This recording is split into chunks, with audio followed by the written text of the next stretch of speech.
Tesla just rolled out their first price change of 2024, and although it was limited in scope, they also rolled out a couple new programs to incentivize deliveries throughout the rest of the quarter.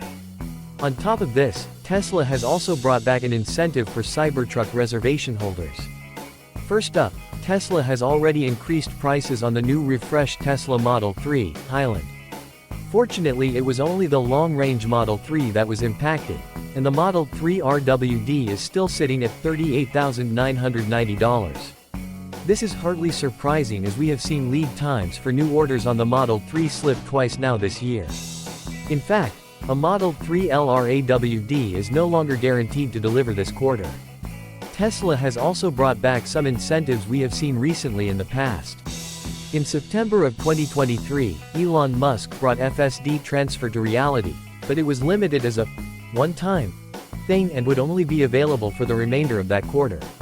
As it turns out, Tesla had quite a bit of success with the program and is once again offering this transfer opportunity for those who take delivery by March 31, 2024. In addition, Tesla is also bringing back free unlimited supercharging transfer for those who have older vehicles that came with this benefit.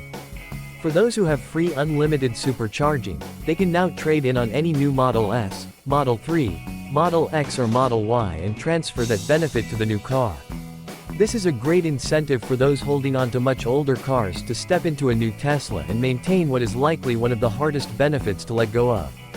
Both programs can be used for the purchase of a new Tesla Model S, Model 3, Model X or Model Y. Finally, Tesla is also bringing back an offer we saw at the end of 2023, and that is an extra $1,000 incentive to Cybertruck reservation holders.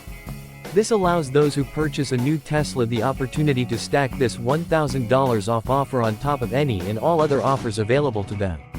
When you combine all of these offers, and include the $7,500 tax credit for the Model Y, the Model 3 is actually quite a bit more money than the Model Y. In fact, at minimum, assuming qualification for the tax credit, the Model Y is $2,500 and up to $10,000 less than the same trim Model 3. As we march to the end of this quarter, and into the next quarter, all eyes will be on the Model Y as we await the refreshed Model Y, also called Project Juniper.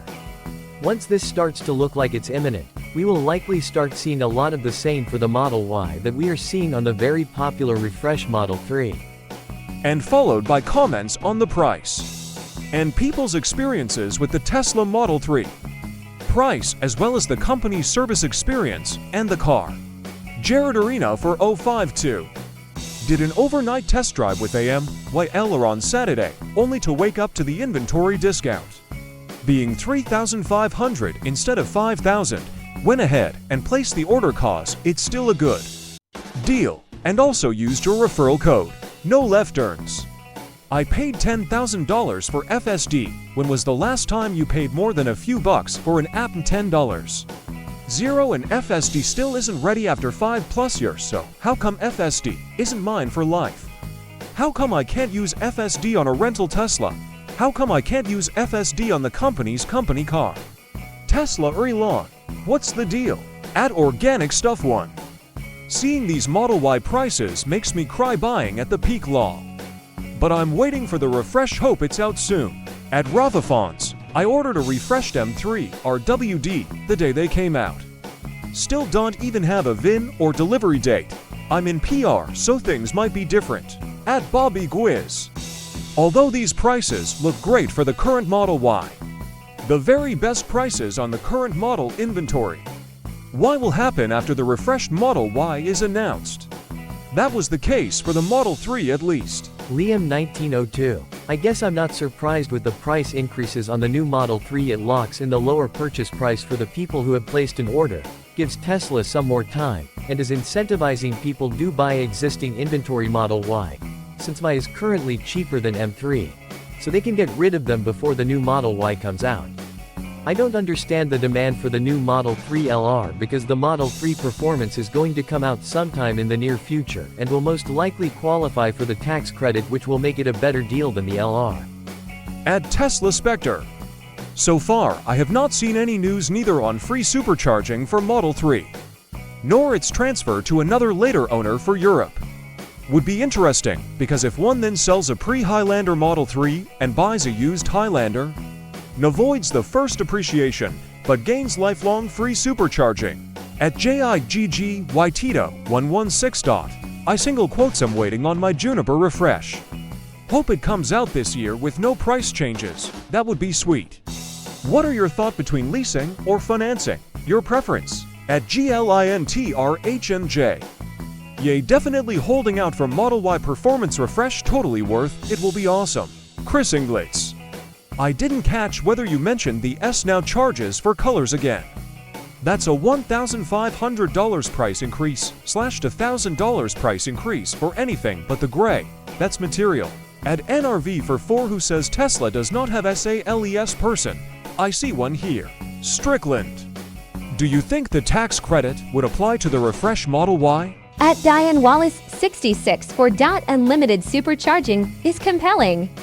I bought a Hyundai Ioniq 6 last month and got 2 years free fast charging at TRBiz was $1. I wonder if that free supercharging transfers. If you're not the first owner of that car, it would be interesting to go find an old Model S with free transferable supercharging and FSD. Buy that, and then trade it in on a new Model X that could make for a pretty incredible deal. Scott Duck Row 85 to 4. Obviously, the Model 3 LR battery pack will meet the requirements for the tax credit very shortly.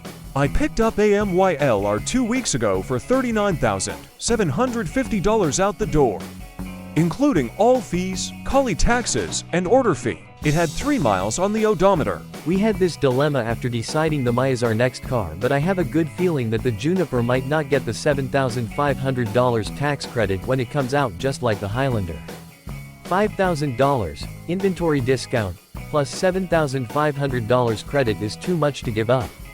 Even if the Juniper are eligible for the Fed credit, there will be no discount, so is $5,000 worth it to you to get a Y right now? For us, it's a yes. My wife just got a MYLR and I love it so much that I will trade in my car for another MYLR too in the near future. Inventory issues being driven by leases. It is apples to apples when you lease. I feel like everyone keeps avoiding that point. Free is much cheaper if you lease. Lease the thing, and then, as with all tech products, when the product changes in 2 to 3 years you can upgrade, just like a smartphone. I understand it is a paradigm shift for folks who think you're burning cash, but when's the last time you held firm on that CRT TV or OG Nokia? Tech is different. They're driving folks to leases and the incentive is what we all asked for. Enjoy.